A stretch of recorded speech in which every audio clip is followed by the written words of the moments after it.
anakujua. Hata kama jamaa alikutupa, Mungu anakujua. Vyovyote ulivyo, Mungu anakujua. Sema amina.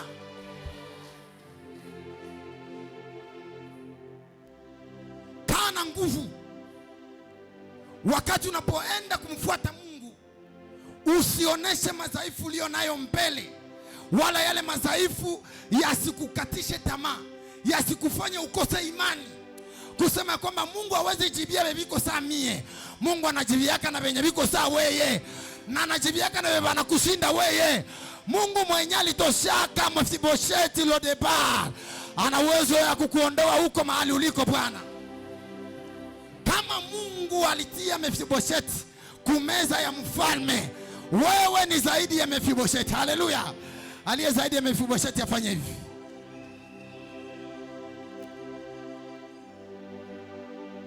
Kwa hiyo Mungu anaacha uanze kumwambia kwamba mie sina masomo, najua Mungu hawezi nibariki. Hawezi nipatia kazi kwenye walisoma biko. Hawezi nipatia mali kwenye walisoma biko. Unatanguliza madhaifu ulio nayo ya kwamba ulishia 5e primaire, 2e primaire, 6e primaire. Mungu iko zaidi ya kile ambacho unachofikiria wewe. Magonjwa yako ambayo uko nayo na hali yako ulio nayo na masomo kidogo yenye uko nayo, Mungu anasema vile vyote. Haleluya. Mungu, Biblia anasema ni wa wote, ni wa wale waliosoma na wale ambao hawakusoma, ni wa wale ambao wanabeba utajiri na wale ambao hawana utajiri. Mungu ni wa wote, awe wako kwa jina la Yesu Kristo aliye hai. Awe wako pia. Haleluya. Mungu ni wa wote. Hata uko na madhaifu ya aina gani, usijione ya kwamba haubebe Mungu. Haleluya, haleluya. Usione kama Mungu hakupendi. Usione kama Mungu hakutaki. Mungu anataka wote wenye udhaifu.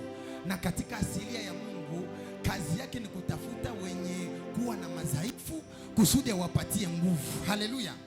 Anatafuta wadhaifu awapatie nguvu. Ndio maana ukiangalia katika maandiko, tangu alianza kuchagula, hakuchagula wenye nguvu zaidi. Aliwachagula wale walio wadhaifu. Baada ya kuangalia huyu anatoka katika familia gani, hana historia, hana kile ambacho kinamfanya kwamba Mungu ampende kwa sababu ya mali aliyokuwa nayo. Mungu anaangalia huko, anasema mimi nikibariki yule ambaye aliye navyo, Mungu haone kama kuna kazi anafanya. Lakini akitosha mtu mavumbini, anampandisha mpaka juu, anagundua kwamba kuna kazi inafanyika. Kwa hiyo Mungu kile ambacho anachotafuta ni kuangalia wale walio wadhaifu, awapatie nguvu ili kwamba jina lake litukuzwe. Haleluya. Najua kuna wengi ambao kwa sababu ya magonjwa ambayo wako nayo, walishajua kwamba Mungu haiko pamoja nao tena. Haleluya. Kuna mtumishi ambaye amehubiri injili pandaventa miaka 20, anaona hakuna kitu kinabadilika, hakuna biashara inaendelea, hakuna kazi inafanyika kwake na ikazaa matunda, nayo injili haizae matunda. Anaanza kukata tamaa. Kumbe Mungu yuko tu pamoja naye katika ile madhaifu ya ukosefu. Mungu yuko tu pamoja naye, na kuna siku anaandaa ambayo atakupatia heshima mbele za watu. Haleluya. Ipo siku Bwana anayoandalia mtu mdhaifu ili kwamba mpatie heshima mbele za watu. Ile siku iko, na kama unaona haiyafikia, manake ile siku Mungu hayaikusudia, manake hayakuwa tarehe yake. Lakini kikuwa tarehe yake, ile siku inafikia mara moja. Haleluya, haleluya, haleluya. Tupungiane mkono namna hivi. Kama haingekuwa Mungu kujali wale ambao wanabeba udhaifu, wengine tungetupiliwa, wengine tungeachwa, wengine tungezaraulika sana, na wengine tulikuwa tustahili hata kushimama kwa madhabahu. Haleluya. Wengine tulikuwa tustahili hata kushimama kwa madhabahu, maana katikati yetu kwa wale ambao walikuwa ni wadhaifu sana, tena sana kwa njia ya dhambi. Lakini Mungu ambaye anaitafuta wale wadhaifu, akawatafuta wale pia na kuwaketisha kwa madhabahu ya Mungu. Haleluya, haleluya. Mungu kwa sababu anadebria wale ambao wako wadhaifu. Ndio maana unaweza kutana mlevi wa hali ya juu ambaye ajulikane kwa wale ambao walisoma teolojia, lakini anapozaa anazaa pastor. Haleluya. Na cha ajabu zaidi, mfumo wa mfumo anaweza akazaa kuhani. Kwa hiyo Mungu anapoanza kuchagula, haangalia ile udhaifu ambayo watu wako wanaona kwako. Mungu atazame ile udhaifu. Ndio maana wanasema kwamba yeye hana mshauri, kwa sababu angesikia mashauri ya wanadamu, kuna vitu vingine angeweza kufanya. Maana kama angeliuliza mwanadamu, nitendee huyu, mwanadamu angemwambia hapana, na anaanza kuonesha madhaifu yake mbele. Ule mtu mwaka jana alikuwa hivi, mwaka juzi alikuwa hivi, mwaka juzi yake alikuwa hivi, mwaka juzi yake alikuwa hivi. Vile ndio watu walikuwa wanasema juu ya maisha yako, lakini Mungu akaenda zaidi ya usemi yao. Anatafuta kukupatia nguvu ili kwamba uweze kuitwa mwana wake. Kila aliye na udhaifu wa mali mahali hapa, natabiri kwenye hii madhabahu, mwaka huu akupatia nguvu ya kuposede mali katika jina la Yesu.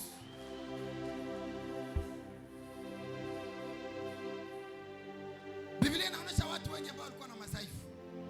Inaonyesha kwanza mtu ambaye alikuwa na udhaifu wa magonjwa panda miaka 38. Tunatuita. Maandiko yanasema pale kwenye kisima cha Betsaida hakukuwa na mtu wa kumweka birikani. Watu wote walimwona na udhaifu wake, lakini hawakupata namna ya kumsaidia.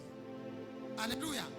Kila aliyemkutana pale miaka 38 alimkuta pale na akamwacha pale, alimkuta pale na akamwacha pale, kwa sababu asili ya wanadamu ni kuona udhaifu wako naendelea kubaki kwa maisha yako. Mwanadamu anataka kila wakati wakuite mdhaifu. Mwanadamu hataki Mungu akuinue. Mwanadamu hataki Mungu akuponye. Mwanadamu anataka kama unamtegaka mkono na kila siku endelee kumtega mkono. Haleluya. Ndio maana mwanadamu akiona mabaya kwako hana budi ya kuyatangaza, kwa sababu anataka usindiriwe, uwe tu kwenye shimo. Hii iko katika asilia ya mwanadamu. Hana namna ya kukuinua, hana namna ya kukutosha katika madhaifu. Ndio maana usiku utakapokumbukwa na mwanadamu, usiseme kwamba ni mwanadamu alikukumbuka. Ni Mungu alipitia mwanadamu ili kwamba aweze kukumbuka. Mwanadamu ni mwanadamu tu siku zote. Haleluya. Na hana chochote cha kukufanyizia, lakini Mungu ana uwezo ya kukutosha chini na kuweka juu.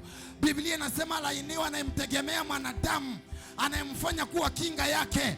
Unapopatwa na magonjwa kukimbilia mwanadamu na lainiwa. Ukienda kuwafumu na lainiwa. Ukisema utatafuta msaada kwa waganga wa kienyeji na lainiwa. Lakini unayekimbilia Mungu, Biblia inasema unaheri wewe. Ila yule ambaye anayemkimbilia mwanadamu alainiwe milele yote. Haleluya. Anayemfanya kuwa kinga lake alainiwe milele yote. Maandiko yakisema kinga, nikisema kinga manake protection. Si vile wapendwa, mwenye anafanya mwanadamu kuwa kinga manake protection. Ule mwenye anamfanya ulinzi wake, maandiko yanasema alainiwe. Hebu geukia mwenzako umwambie, Biblia inasema mwanafanya mwanadamu kuwa ulinzi wake alainiwe.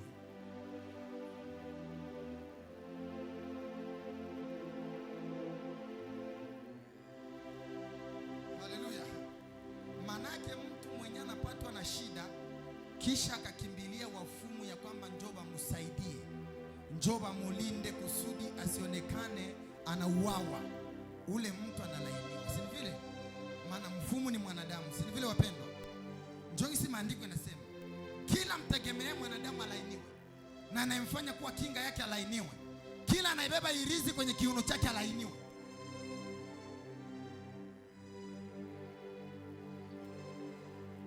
Tuseme amina, amina, amina, amina. Kila anaenda kwa waganga wa kienyeji akachanjwa alainiwe.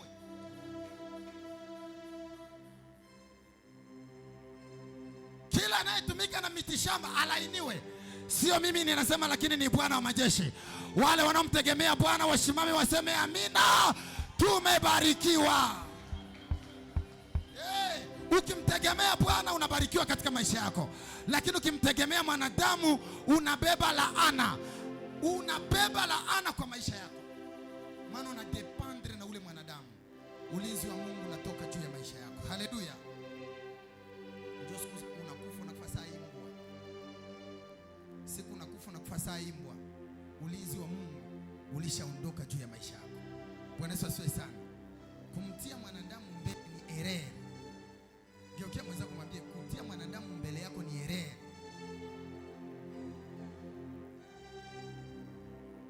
Kumfanya kuwa miungu yako ni erreur. Mungu ni Mungu ambaye anabeba wivu na hapendi mwanadamu anayeonekana kutegemea miungu. Hapendi mwanadamu anayeonekana kutegemea mwingine mwanadamu. Mungu anataka umfanye kuwa alfa na omega. Hebu sema alfa na omega, yaani mwanzo na mwisho. Anataka mtu ambaye atamfanya kuwa mwanzo na mwisho juu ya maisha yake. Haleluya, haleluya. Ukitafuta msaada kwa wanadamu hautaipata. Huyu mtu kwenye kisima cha Bethsaida aliwaona watu, aliona matajiri, aliona wale ambao sio matajiri, lakini hakuna yule ambaye aliweza kumsaidia. Haleluya. Ila Mungu wa wote wenye kuwa na madhaifu alipopita pale akamkuta. Haleluya. Akamwambia, unataka nikufanyie nini? Akasema, Bwana wangu, sina mtu wa kuniweka birikani. Jina la Bwana Yesu libarikiwe. Kwa Kiswahili kingine ni kwamba hivi mimi nakupata wewe Mungu, napata mtu mataniweka birikani. Siku zote wanadamu waliniacha hapa, lakini leo hautaniacha hapa. Siku zote wanadamu waliniona, lakini hawakunisaidia chochote, lakini leo naamini msaada wako. Na alipomaliza kusema vile, Biblia inasema Yesu akamwambia, shika godoro lako na uende. Haleluya, haleluya, haleluya. Shika godoro lako na uende. Nataka mwambie ile karibu yako, Mungu hayapungukiwa na miujiza. Bado Mungu angaliki na miujiza. Kama unaona anatendea mwenzako leo, subiri ya kwako kesho. Kama unaona mwenzako analunga leo, subiri kesho na wewe utalunga. Usikate tamaa. Hata kama una wayambo leo, Mungu kesho atakupatia wayambo. Hayapungukiwa na miujiza. Leo anatenda kwa huyu, kesho atatenda kwa mwingine. Mungu hayapungukiwa na miujiza. Mungu hayapungukiwa na kutenda. Mgeukie mwenzako, mwambie Mungu hayamaliza na watumishi. Mwambie na wewe angaliki atakuchagua. Mwambie vile. Mwambie na wewe angaliki mtumishi. Hayamaliza. Mungu hayamaliza kwa wahubiri, bado angaliki natafuta wahubiri. Mungu hayamaliza kwa waimbaji, bado angaliki natafuta waimbaji. Mungu hayamaliza kwa manabii, bado angaliki natafuta manabii. Mungu hayamaliza kwa wale anaowabariki, bado angaliki natafuta wenye atabariki. Mungu hayamaliza mandoa, bado angaliki natafuta wale atawapatia ndoa. Hebu tuseme amina. Mungu hajamaliza, Mungu hajamaliza, Mungu hajamaliza. Bado yuko na kuona mwa ile udhaifu yenye uko nayo, yuko na kuangalia na anajua namna jinsi atakavyokunyanyua, na formula zake ni za ajabu mpendwa. Haleluya, haleluya. Kuna watu walikuwa wanaingia kisima Bethsaida, wanapata mtu anawaweka birikani pale. Maana yake wananyangula mtu, wanamtupa mumai, malaika anaposhuka akichemsha maji. Lakini alipofika kwa huyu mtu akatumia formula nyingine. Bwana Yesu asifiwe sana. Haleluya, haleluya. Ndio maana acha niambie fie mwenye iko hapa, usifikiri kwamba kwa sababu mwenzako aliolewa na maskini njoo na wote olewa na maskini, au juu mwenzako aliolewa na tajiri njoo na wote olewa na tajiri. Hapana, kila mtu iko na namna jinsi Mungu alivyompangia. Usiwaze juu mwenzako aliolewa na mtumishi ambaye anahubiri madhabahuni na wewe utapata ule mtumishi. Yeye atapata mtumishi, unapata mfanyabiashara. Bwana Yesu asifiwe sana. Huyu atapata tajiri, wewe unapata maskini. Huyu atapata maskini, wewe unapata tajiri. Haleluya. Formula zake ziko za mingi. Cha msingi kila mtu anapata kumjibu.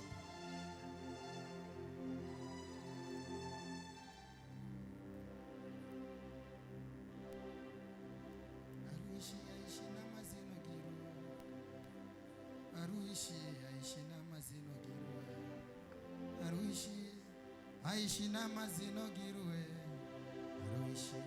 aishi na mazino giruwe, aishi aishi na mazino gani? Aishi na mazino gani? Aruishi aishi na mazino girwe. Aishi na mazino girwe. Tumpungie tena Bwana Yesu mkono namna hiyo. Biblia inasema kuna mtu aliyekuwa mdhaifu, binti ya Yairo. Na Yairo alipomsikia ya kwamba Yesu anapita, alikimbia kwenda kumtafuta Yairo, kwenda kumtafuta Yesu. Yairo alikimbia kwenda kumtafuta Yesu, kumwambia binti yangu anaugua, binti yangu hali haiko vizuri, lakini nataka uweze kunisaidia. Huyo binti ya Yairo alikuwa mdhaifu, lakini wengine wadhaifu walikuwepo. Yesu yuko napita kuelekea katika nyumba ya Yairo, kunaonekana mdhaifu mwingine ambaye alikuwa na miaka 12 ya kutokwa na damu. Miaka 12 ya kutokwa na damu. Maandiko yanasema huyu mdhaifu akajua ya kwamba nikimwendea Kristo, nikigusa vazi lake, nikigusa pindo la vazi lake, madhaifu yangu yataondoka. Haleluya. Maana Biblia inasema alikuwa amewaendea waganga wengi na wakamkula pesa. Yaani kama alikuwa na manyumba, nyumba zilikuwa zilishaisha kwa sababu ya matibabu. Kama alikuwa na magari, gari zilikuwa zilishaisha kwa sababu ya matibabu. Lakini hakuna mwanadamu aliyeweza kumpatia msaada. Ndio maana wapendwa, hata kama unaingia kwenye hospitali, ukitoka kule uko mzima, sio madaktari walikuponya, lakini ni Mungu ndiye aliyekuponya. Ukiingia kwenye dispensary yoyote ile, ukitoka huko mzima, haiko ujuzi wa madaktari, ni Mungu ndiye aliyekuponya. Haleluya.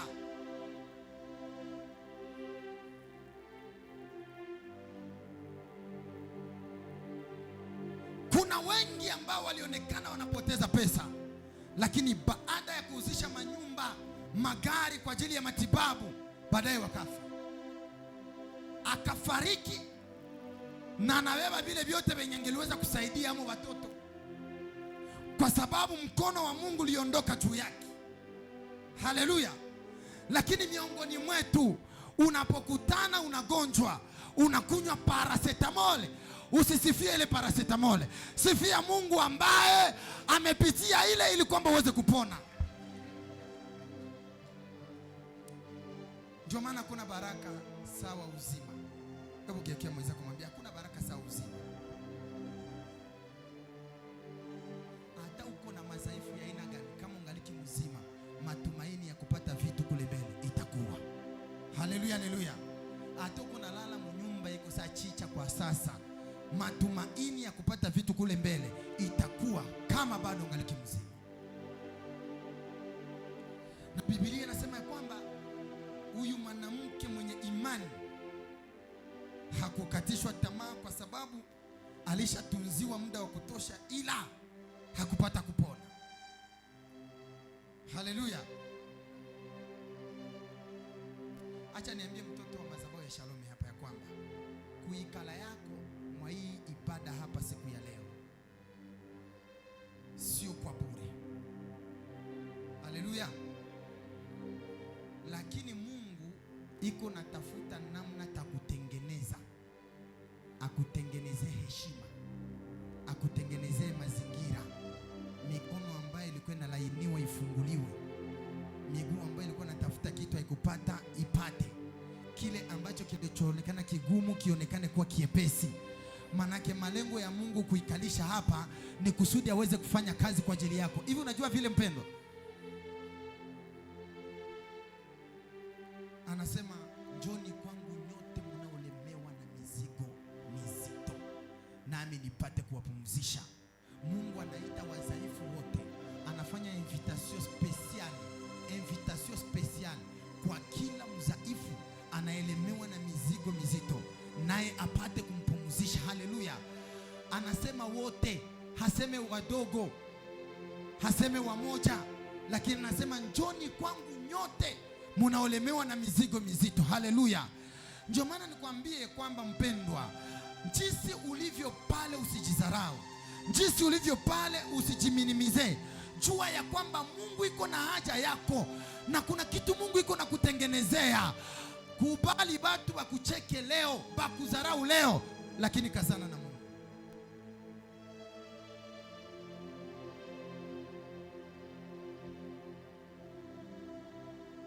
Katumishi kenye hakana mali, kazana tu na Mungu.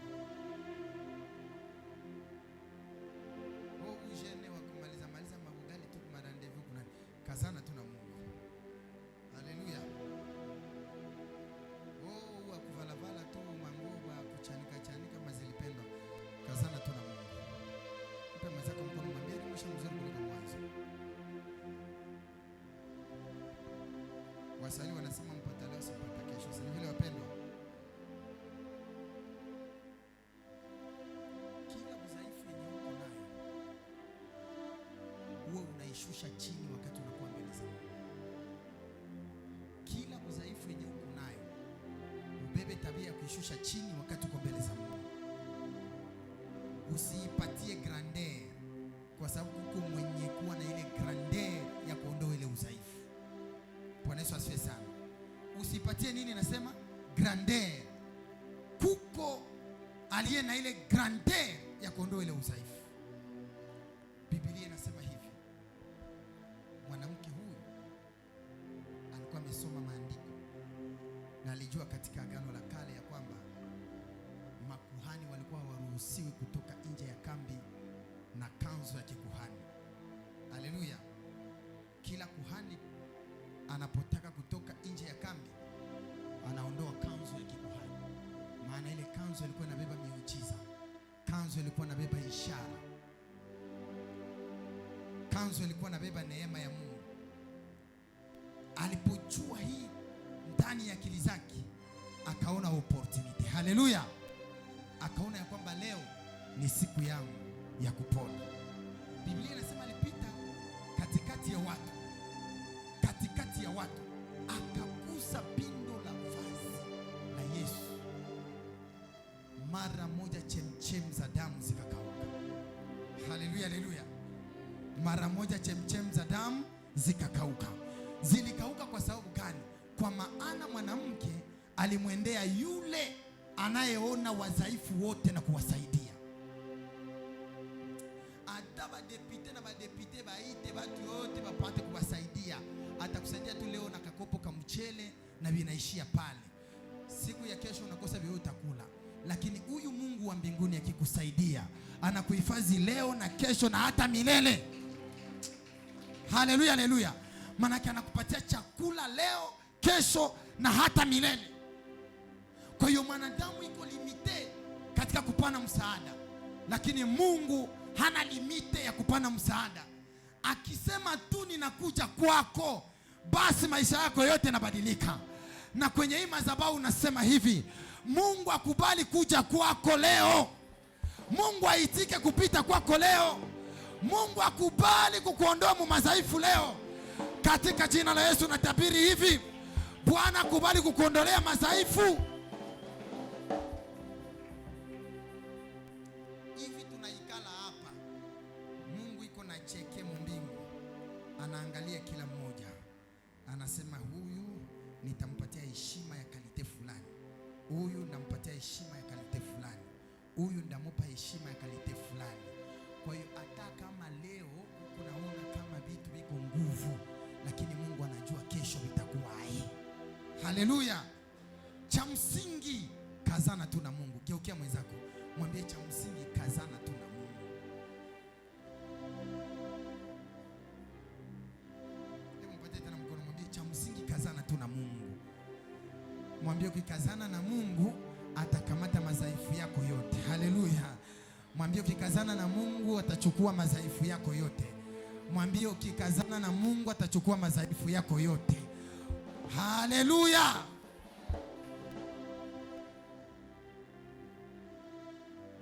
Mungu anawaita hata wenye kuwa na madhaifu ya dhambi.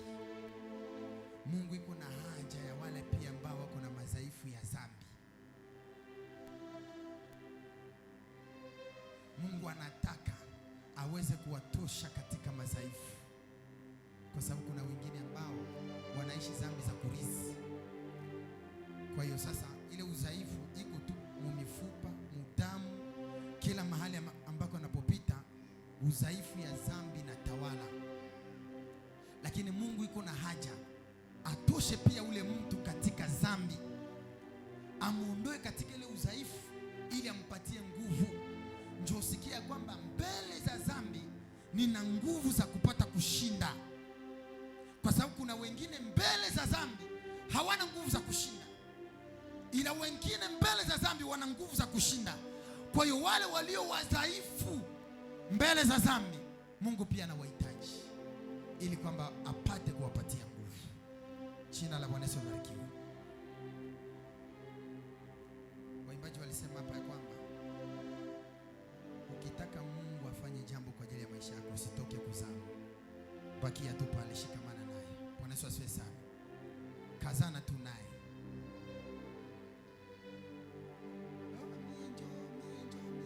Kazana tu naye. Na usikone kuwa na maombi yenye nachukiza Mungu wakati unaomba kwa sababu ya udhaifu yenye uko nayo. Mungu nilisindikiza wenzetu, mimi ndio fulani, mimi baba, mimi ndio nisindikiza wengine. Iko Samuel kanisa Shalom, mimi ndio tu wa mwisho mwingine. Mungu hauko wa mwisho. Haleluya. Na kutangulia haiko ndio kufika. Si ni vile wapendwa? Kutangulia haiko ndio kufika. Kuna kwa example mwa Biblia, wakati walienda angalia jinsi Yesu anafufuka, kulikuwa mitume ambao walikuwa na miguu yenye inakimbia haraka, wakakimbia mbele za Petro. Lakini walipofika mbele za kaburi, wote wakastope pale, hakuna mtu aliingia ndani. Petro akakuya na paa ya polepole, alipofika pale akapita mbele yao, akaingia ndani ya kaburi. Haleluya. Kumbe wale walitangulia lakini hawakufika. Ni mtu malikia polepole alipata kufika. Si ni vile wapendwa? Jina la Bwana Yesu libarikiwe. Mungu ni wako pia, hata kama unakutana kuna vitu haviendeki. Mungu yuko pamoja na wewe. Hapana kukata tamaa. Mungu yuko pamoja na wewe hata kama vitu haviyakamata. Hata uyazala, Mungu yuko pamoja na wewe. Hauyaolewa, Mungu yuko pamoja na wewe. Hauna nyumba, Mungu yuko pamoja na wewe. Hauyakuwa na kazi, Mungu yuko pamoja na wewe. Udhaifu yote yenye uko nayo ni ya kidogo sana kwa huyo Mungu tunayemwamini. Saa yake inapofika atafanya jambo kwa ajili yako. Haleluya. Shema, sifunga mlango. Tusimame sote.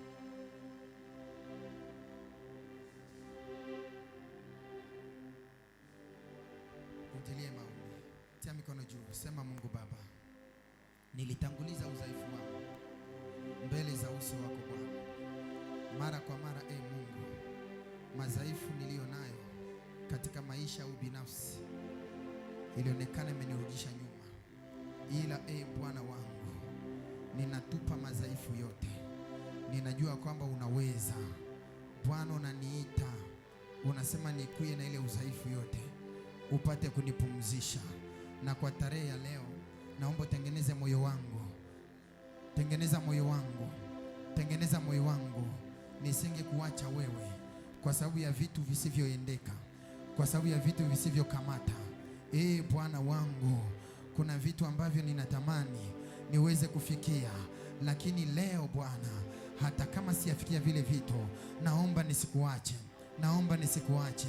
Naomba nishikamane na wewe katika jina la Yesu. Bwana, umba matumaini ndani yangu ya kwamba Mungu utanisaidia katika kila jambo. Roho yangu iwe tayari. Roho yangu iwe na wepesi. Roho yangu iwe tayari. Roho yangu iwe na wepesi Bwana, kufanya kazi zako, kuenda mbele zako. Baadaye Bwana, niache mengine machoni pako. Bwana wangu, ninakusihi Bwana, unisaidie. Endelea kuandaa moyo wangu.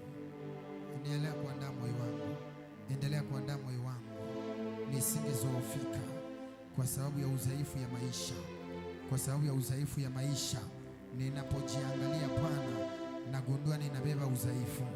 Lakini tarehe ya leo Mungu, Natamani kwamba madhaifu yote niliyo nayo, e Bwana, yasinirudishe nyuma, yasinitoshe kulengo, yasinitoshe kulengo, katika jina la Yesu. Mikono weka juu.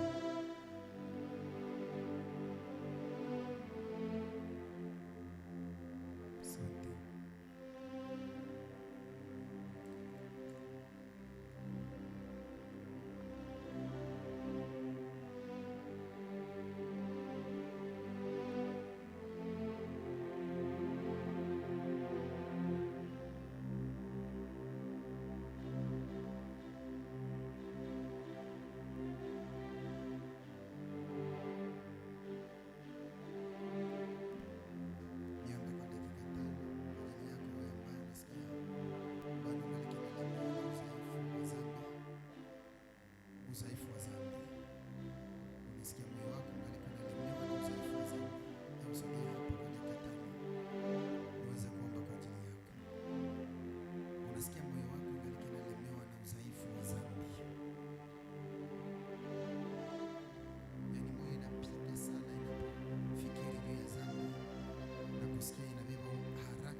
Moyo inabeba haraka sana ya kuweza kufanya dhambi, lakini udhaifu inakaa.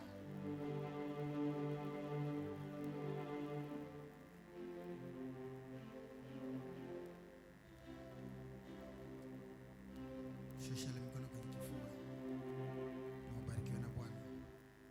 Baba, katika jina la Yesu, asante kwa sababu kizazi hiki cha Shalom, Mungu wa neema, hakina moyo ulio tayari kukimbilia dhambi, lakini Bwana, mioyo imeonekana kuwa tayari machoni pako. Kwa jina la Yesu nasema, Bwana wa utukufu, endelea kufanya mioyo namna hivi Bwana, ili kwamba endelee kupendeza wewe, kwa damu ya Yesu Kristo aliye hai. Na kila naingia mahali hapa Bwana, asionekane Mungu amejijua kwamba yeye si kitu, yeye ni kitu bure, ila Mungu wa neema aamini ndani yako, na ya kuwa Bwana kuna nafasi utamtoa na kumpeleka kwa nafasi nyingine. Amen.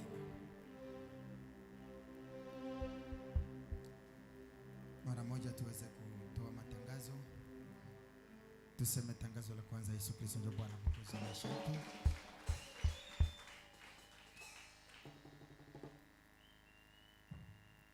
Tangazo la kwanza: Yesu Kristo ndiye Bwana.